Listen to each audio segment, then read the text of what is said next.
ওম তৎসৎ।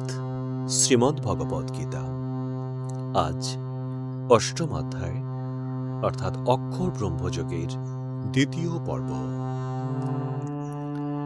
আপনারা পূর্বেই শুনেছেন ভগবান শ্রীকৃষ্ণ অর্জুনকে বলেছেন, অর্জুন, অভ্যাসযোগে যুক্তেন চেতসানান্যগামিনা পরমং পুরুষং দিব্যং জাতি পার্থন চিন্তন।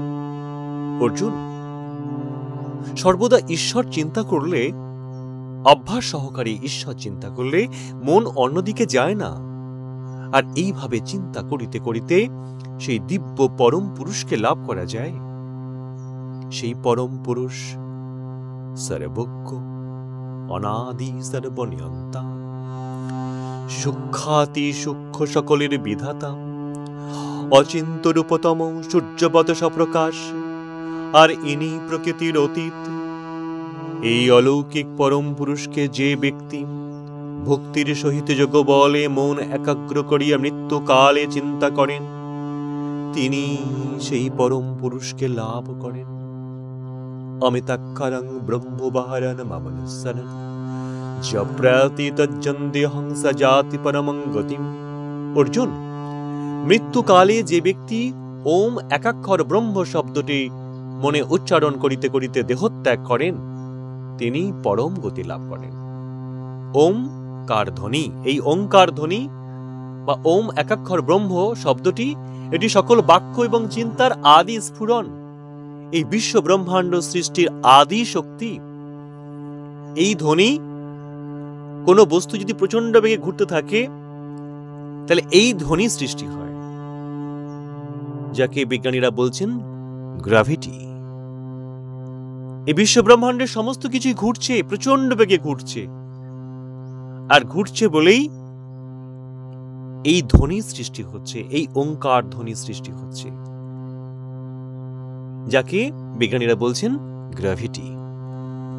যদি গ্র্যাভিটি না থাকতো তাহলে বিশ্ব ব্রহ্মাণ্ডের কোনো কিছুর স্থায়িত্ব হতো না, কোনো কিছু স্থির থাকতে পারত না। সবকিছু নির্ভর করছে এই আদি ধ্বনির উপর, এই গ্র্যাভিটির উপর। দেখুন, বিশ্ব ব্রহ্মাণ্ড সৃষ্টির সময় বিজ্ঞানীরা বলছেন যে কিছু কণা সৃষ্টি হয়েছিল এবং মাত্র 4টি বলের সৃষ্টি হয়েছিল। 4টি বল: gravity, strong force, weak force এবং ইলেকট্রোম্যাগনেটিক ফোর্স। এই 4টি ফোর্সের মধ্যে সবচেয়ে যেটি বিশ্ব ব্রহ্মাণ্ড সৃষ্টির জন্য দায়ী সেটা হলো গ্র্যাভিটি, মহাকর্ষ শক্তি। এই শক্তি আছে বলে সূর্যের মধ্যে যে সমস্ত বস্তু আছে তা 10 দিক থেকে চাপে হাইড্রোজেনগুলো ভেঙে যাচ্ছে। 4টি করে হাইড্রোজেন পরমাণু ভাঙছে আর হিলিয়াম উৎপন্ন করছে। প্রচন্ড তাপ না হলে কখনো চাপ না হলে কখনোই হাইড্রোজেন ভাঙতে পারে না। এবং 1 কোটি ডিগ্রি তাপমাত্রা, 1 কোটি ডিগ্রি তাপ সৃষ্টি হচ্ছে এই ভাঙার ফলে। একে বলা হট ফিউশন বা হাইড্রোজেন বোমা বিস্ফোরণ। সূর্যের মধ্যে অবিরত এই হাইড্রোজেন বোমা বিস্ফোরণ হচ্ছে বা হাইড্রোজেন ভাঙছে, হট ফিউশন হচ্ছে। আর এজন্য সূর্যের মধ্যে এত তাপ উৎপন্ন হচ্ছে। আর সেই তাপ এবং আলো আসছে আমাদের পৃথিবীতে। পৃথিবীর গাছই প্রথম সেই তাপ এবং আলোকে সালোক সংশ্লেষ প্রক্রিয়ায় নিজের দেহের মধ্যে সেই শক্তিকে সঞ্চয় করছে, ফল রূপে, ফুল রূপে, কাণ্ডে, পাতায়। আর প্রাণী জগৎ সেই গাছের পাতা, ফল, ফুল খেয়ে সেই শক্তি নিজের শরীরের মধ্যে প্রবেশ করাচ্ছে। এভাবে প্রাণী জগৎ টিকে আছে। তাহলে আমরা নির্ভর করছি গাছের উপর, গাছ নির্ভর করছে সূর্যের আলোর উপর, সূর্যের আলো নির্ভর করছে হট ফিউশনের উপর, হট ফিউশন নির্ভর করছে গ্র্যাভিটির উপর, আর গ্র্যাভিটি নির্ভর করছে বস্তুর কণার ভরের উপর। আর এই ভর যোগাচ্ছে একটি মাত্র কণা, সেটি হলো গড পার্টিকেলস বা ঈশ্বর কণা।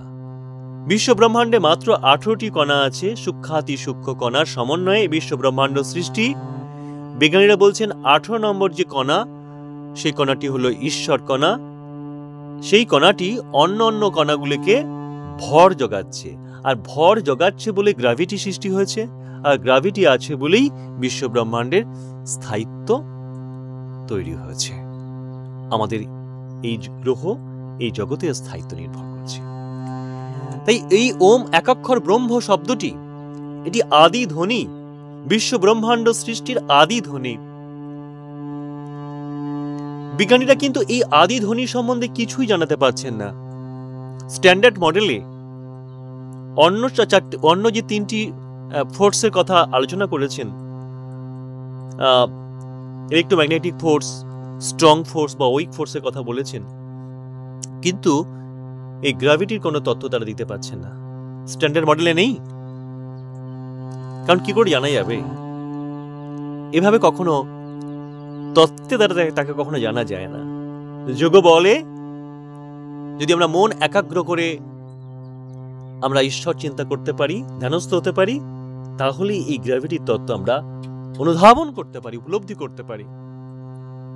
কারণ সকল বাক্য এবং চিন্তার আদি স্ফুরণ এই ধ্বনি। তাই ভগবান বলছেন, মৃত্যুকালে যে ব্যক্তি ওম একাক্ষর ব্রহ্ম শব্দটি, এই আদি ধ্বনি, এই ওঙ্কার ধ্বনি উচ্চারণ করতে করতে দেহত্যাগ করেন, তিনি পরম গতি লাভ করেন, শ্রেষ্ঠ গতি লাভ করেন। পরের শ্লোকে বললেন, আব্রহ্ম ভুবন আলোকা পুনরবর্তী নহর্জন মামুপেত্য তুকন্ত পুনর্জন্ম ন বিদ্যতে। অর্জুন, মনুষ্যগণ ব্রহ্মলোক পর্যন্ত গমন করিয়াও তথা হইতে পৃথিবীতে ফিরিয়া আসে, কিন্তু যিনি আমাকে প্রাপ্ত হন তাহার আর পুনর্জন্ম হয় না। দেখুন, যোগ বলে দেহত্যাগ প্রভৃতি উপায়ে যাহারা ব্রহ্মলোক অবধি গমন করেন তাহাদের পুনরায় সংসারে ফিরে আসিতে হয়। কারণ এই ব্রহ্মলোক হচ্ছে জড়জগতের সর্বোচ্চ লোক। এই লোকে জন্ম আছে, মৃত্যু আছে, তাই ব্রহ্মারও জন্ম এবং মৃত্যু আছে। তো যোগী পুরুষগণ এই লোকে গমন করেন। এ পর্যন্ত গমন করেও মানবাত্মার কিন্তু মুক্তি হয় না। ব্রহ্মার দিবস আরম্ভ হলেই তাদেরকে আবার এই জড়জগতে আবার ফিরে আসতে হয়। কেবল যারা ব্রহ্মলোক অবস্থানকালে সাধনা দ্বারা সম্যক জ্ঞানলাভ করেন তাহারা ব্রহ্মার পরমায়ুর সঙ্গে সঙ্গে মুক্তি লাভ করেন, আর তাদের আর সংসারে ফিরতে হয় না। ইহাই হচ্ছে ক্রমমুক্তি বলা হয়। তো ভগবান পরের শ্লোকে বলছেন, সহস্র যুগ পর্যন্তম ঈষদ ব্রহ্মণ বিদু রাত্রি যুগ সহস্রান্তং তেহরাত্র বিদ জনা। মানুষের গণনায় যাহা চতুর্যুগ, এরূপ সহস্র চতুর্যুগে, মানুষের গণনায় চতুর্যুগ, এরূপ সহস্র চতুর্যুগে ব্রহ্মার একদিন হয়, এবং ওই সমপরিমাণ সময়ে ব্রহ্মার এক রাত্রি হয়। এই তত্ত্ব যাহারা যোগ বলে সম্যক অবগত আছেন তাহারই দিন বা রাত্রির প্রকৃত জ্ঞান আছে। এখন দেখুন, সত্যযুগের স্থায়িত্ব কত? সত্যযুগের বয়স হচ্ছে 17,28,000 বছর। ত্রেতা যুগের বয়স 12,96,000 বছর। দাপুর যুগের বয়স 8,64,000 বছর। আর কলিযুগের বয়স মাত্র 4,32,000 বছর। এই 4টি যুগের মোট বয়স হচ্ছে 43,20,000 বছর। এই যুগের শেষে পরমেশ্বর ভগবান স্বয়ং কল্কি অবতার রূপে অবতীর্ণ হন, অসুরদের বিনাশ করেন এবং ভক্তদের পরিত্রাণ করে পুনরায় সত্যযুগের সূচনা করেন। তো এই 4টি যুগ যখন 1000 বার আবর্তিত হয়, 1000 বার আবর্তিত হয়, তখন ব্রহ্মার এক দিন হয় এবং সমপরিমাণ সময়ে এক রাত্রি হয়। এরকম দিন ও রাত্রি করে করে ব্রহ্মা 100 বছর বেঁচে থেকে তারপর দেহত্যাগ করেন। কিন্তু নিত্যতার পরিপ্রেক্ষিতে এর স্থায়িত্ব মহাসাগরে বুদ্বুদের মতো। কারণ সমুদ্রে অসংখ্য ব্রহ্মার নিত্য উদয় এবং লয় হয়ে চলেছে। এই ব্রহ্মা ও সৃষ্টি জড় ব্রহ্মাণ্ডের অংশ, তাই ব্রহ্মারও জন্ম আছে, মৃত্যু আছে, জরা এবং ব্যাধি আছে। ব্রহ্মা জন্ম মৃত্যু জরা ব্যাধির চক্র হইতে মুক্ত নন। তো উচ্চ স্তরের সন্ন্যাসীরা ব্রহ্মার লোক বা ব্রহ্মলোক প্রাপ্ত হন, যা হচ্ছে জড়জগতের সর্বোচ্চ গ্রহলোক। তাই জড় প্রকৃতির নিয়ম অনুসারে ব্রহ্মা বা ব্রহ্মলোকের একসময় মৃত্যু বা বিনাশ হয়। ভগবান বললেন, পরের শ্লোকে বললেন, অব্যক্ত দক্তয় সর্বপ্রভবন্ত হরাগামে রাত্রাগামে প্রলয়ন্তে তত্রৈব ব্যক্ত সংঘকে। অর্জুন, ব্রহ্মা দিবস আরম্ভ হলে অব্যক্ত অবস্থা হইতে প্রকাশমান সকল বস্তু আবির্ভাব হয়। আবার ব্রহ্মা রাত্রিকালে জীব অব্যক্ত অবস্থায় লীন হয়। ভূতগ্রামস এবং ভূত্তা প্রলয়তে রাত্রাগমে বস পার্থ প্রভবন্ত হরাগমে। হে অর্জুন, অর্থাৎ দেখুন, এই যে 4টি যুগ 1000 বার আবর্তিত হলে যে সময় হয় এক কল্প, অর্থাৎ ব্রহ্মার একদিন, এবং সমপরিমাণ সময় হলো ব্রহ্মার এক রাত্রি। ব্রহ্মার যখন দিবস আরম্ভ হয় তখন সকল বস্তু দৃশ্যমান হয়ে ওঠে। আবার ব্রহ্মার যখন রাত্রি শুরু হয় তখন সমস্ত দৃশ্যমান বস্তু আবার অদৃশ্য হয়ে যায়।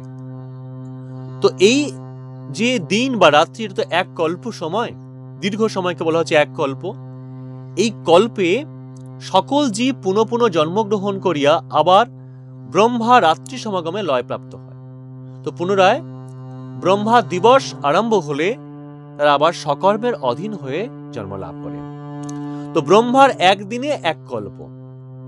একদিন মানে হচ্ছে এই সত্য, ত্রেতা, দাপর, কলি, এই 4টি যুগ 1000 বার আবর্তিত হলে যে সময় হয় সেই সময়কে বলা হচ্ছে এক কল্প। অর্থাৎ ব্রহ্মার একদিন, দিবস, রাত্রি নয়, আর সমপরিমাণ সময়টা হচ্ছে রাত্রি। তো ব্রহ্মার একদিনে এক কল্প। তো কল্প যখন শুরু হয়, কল্পারম্ভে সৃষ্টি আরম্ভ হয়। আবার কল্পক্ষয়, অর্থাৎ দিনের শেষে যখন রাত্রি শুরু হয়, এক কল্প যখন শেষ হয়ে যায় সময়, কল্পক্ষয়ে রাত্রিকালে আবার প্রলয় হয়। অর্থাৎ সবকিছু দৃশ্যমান বস্তু আবার অদৃশ্য হয়ে যায়। এই রূপ বারবার হইতেছে।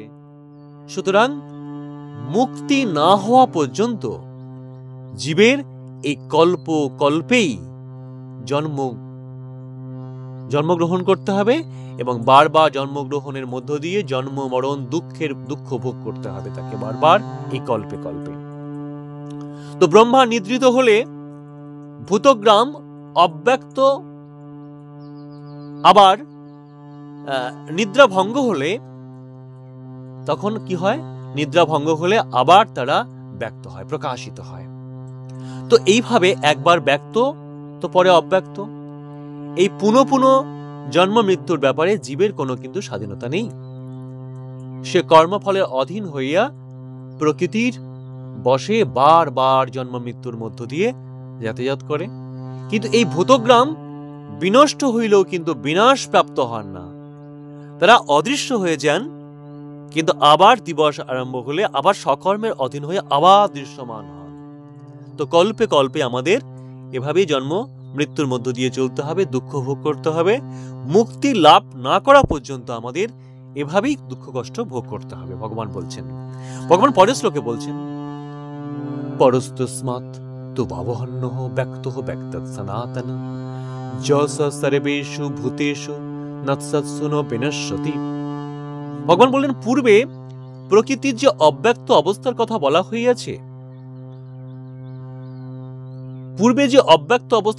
হইয়াছে, তা এই অব্যক্ত অবস্থা হইতে শ্রেষ্ঠ আরেকটি চিরন্তন অব্যক্ত অবস্থা আছে, অর্থাৎ তাকে বলা হচ্ছে অক্ষরাক্ষ পরম ব্রহ্ম, যাহা সমস্ত চরাচর ভূত বিনষ্ট হইল বিনাশ প্রাপ্ত হন না।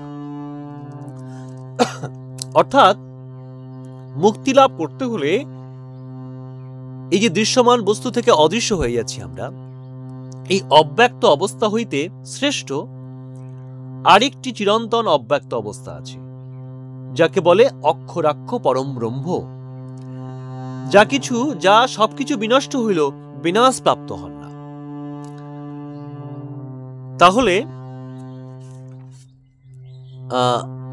মুক্তি লাভ করতে হলে সেই অব্যক্ত অবস্থা আমাদের প্রাপ্ত হতে হবে, সেই অবস্থা প্রাপ্ত হতে হবে। ব্রহ্মা যখন রাত্রি শুরু হয় তখন কি হয়? সমস্ত প্রকৃতি, দৃশ্যমান প্রকৃতি আবার অদৃশ্য হয়ে যায়, কিন্তু এরা বিনষ্ট হয়ে যায় না। এটি প্রকৃতিরই একটি অব্যক্ত অবস্থা, অপ্রাকৃত অবস্থা, অপ্রকাশিত অবস্থা। কিন্তু এই অপ্রকাশিত অবস্থা হইতে আরেকটি অপ্রকাশিত অবস্থা আছে, যাকে অক্ষরাক্ষ ব্রহ্ম বলা হচ্ছে। সেই অবস্থা প্রাপ্ত হলেই জীবের মুক্তি হয়। ভগবান পরশ্লোকে বলছেন, অব্যক্ত অহক্ষর ইতস্তক্ত মহ পরমাং গতিম জগ প্রাপ্য ন নিবর্তন্তে তদ্ধাম পরমং মম।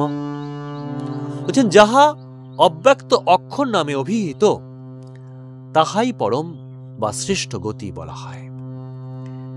যাহা প্রাপ্ত হলে বা যে স্থানে উপস্থিত হলে জীবকে আর সংসারে ফিরতে হয় না, তাহাই আমার পরম ধাম।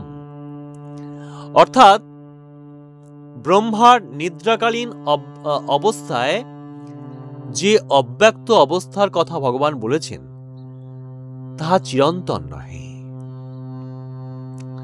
কারণ উহা প্রকৃতিরই একটি অব্যক্ত অবস্থা।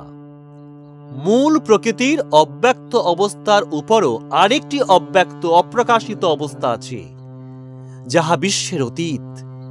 সমস্ত বিশ্বের বিনাশ হইল, ইহার বিনাশ হয় না। ইহাই অব্যক্ত অক্ষর ব্রহ্ম নামে পরিচিত। এই অব্যক্ত অক্ষর ব্রহ্ম প্রাপ্ত হলে জীবের মুক্তি, এই অবস্থা প্রাপ্ত হলে জীবের মুক্তি হয়। ইহার কোনো আকৃতি বা প্রতিকৃতি কিন্তু নাই। এই অক্ষর ব্রহ্মই হচ্ছে পরম গতি, সর্বপুরুষের বিশ্রাম স্থান।